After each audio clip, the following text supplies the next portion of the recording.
SSP convent school Jangipur के online class में कक्षा 10 के विद्यार्थियों का स्वागत है। जैसा कि मैं आप लोगों को whole lesson the making of a scientist का एक्सप्लेनेशन बता रहा था। अपनी किताब खोल लीजिए और आगे जहां से हम अर्थ बता रहे हैं उसे देखिए। In his senior year he went a step further. अपने हाई स्कूल की वरिष्ठ वर्ष में वह एक कदम आगे बढ़ाया। वह एक कदम और आगे बढ़ गए। He grew cells from a monarch's wings in a culture.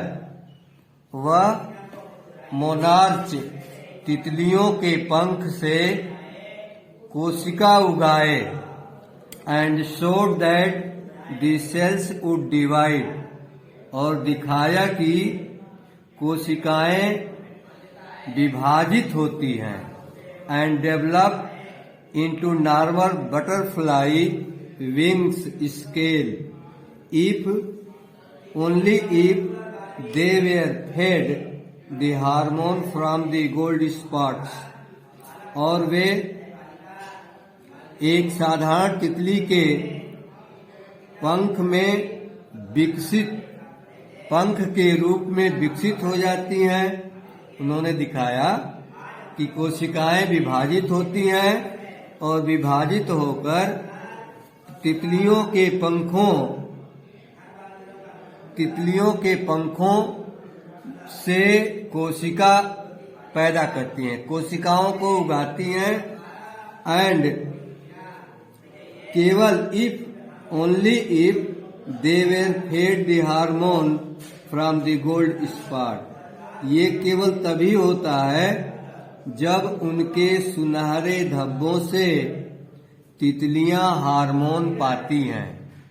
कहने का मतलब ये कि उन्होंने ये दिखाया कि कोशिकाएं विभाजित होती हैं और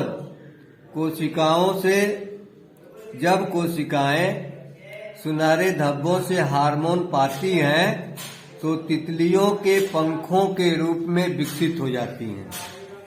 That project won first place for zoology at the International Fair। वह प्रोजेक्ट अंतर्राष्ट्रीय विज्ञान मेले के प्राणी शास्त्र में पहला स्थान पाया। He spent this summer after graduation doing further work of the Army Laboratory and at the laboratory of the US Department of Agriculture। Graduation करने के बाद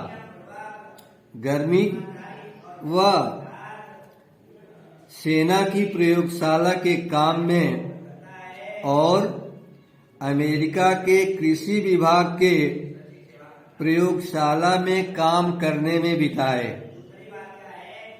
The following summer, after his freshman year at Harvard University, अगली गर्मी की छुट्टी में जब वह हार्वर्ड विश्वविद्यालय से अपनी डिग्री प्राप्त कर लिए तो Ebright went back to the laboratory of department of agriculture. तो एब्राइट कृषि विभाग की प्रयोगशाला में पुनः वापस लौट गए and did more work on the hormone from the gold pots. और तितलियों के सुनहरे धब्बों से मिलने वाली हार्मोन्स पर और अधिक काम करना शुरू कर दिए। Using the laboratory's sophisticated instrument, he was able to identify the hormones chemical structure प्रयोगशाला के उच्च स्तरीय यंत्रों का प्रयोग करते हुए वह हार्मोन की रासायनिक संरचना को पहचाने। A year and a half later, during his junior year, Albright got the idea for his new theory about cell life. 1.5 वर्षों के बाद कनिष्क ईयर में, जूनियर ईयर कनिष्क ईयर के दौरान एब्राइट कोशिका जीवन पर कि कोशिकाओं के जीवन के बारे में एक नया सिद्धांत पाए। ए न्यू थियरी, एक नया सिद्धांत पाए। It came while he was looking at X-ray photos of the chemical structure of a hormone. यह तब आया जब वह हार्मोन के रासायनिक संरचना के एक्सरे फोटो देख रहे थे। When he saw those photos, Albright did not sound Eureka or even I have got it. जब वह उन चित्रों को देखे, एब्राइट ये नहीं चिल्लाया कि मैं पा गया।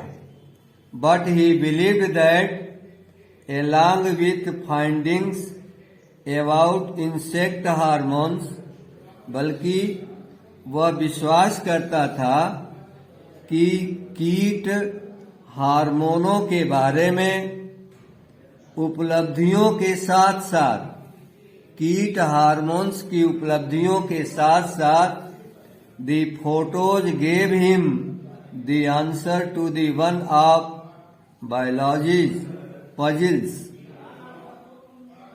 कीट हार्मोन्स की उपलब्धियों के साथ साथ फोटो उसे जीव विज्ञान की पहेली का उत्तर भी दे दिया था। How the cell can read the blueprint of its DNA.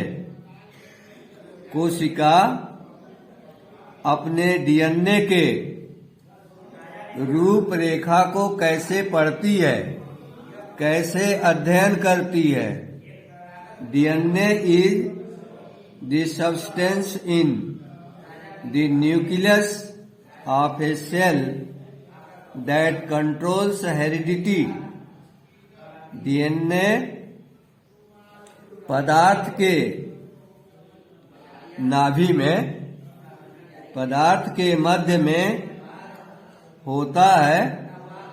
कोशिका, डीएनए कोशिका के मध्य में स्थित होता है, वह पदार्थ होता है दैट कंट्रोल्स हेरिडिटी, जो वंश क्रम को नियंत्रित करता है, जो वंशानुगत गुण को नियंत्रित करता है। It determines the form and function of the cell. यह कोशिका के रूप और उसके कार्य को निश्चित करता है। Thus, DNA is the blueprint of life. इस प्रकार डीएनए जीवन का ब्लूप्रिंट है, जीवन की असली रूपरेखा है।